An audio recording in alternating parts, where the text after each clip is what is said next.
abondage. Ok, ma bisouade.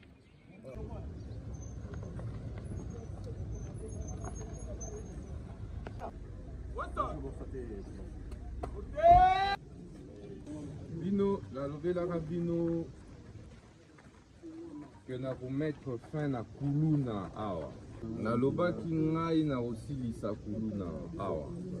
E baparent oyo bazolanda ngai bayeba ke mwana na yo oyo tokokanga lisusu police ekokanga lokola kuluna deke batie à la disposition ya justice bakomona lisusu yete peine de mort ekozala exécuté. Donc bobanda déjà kosambela nzambe bosenga pardon na bato bobuma bato bobotola biloko basi oyo boviola bosambela nzambe.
Azala wana tina suga ya manda.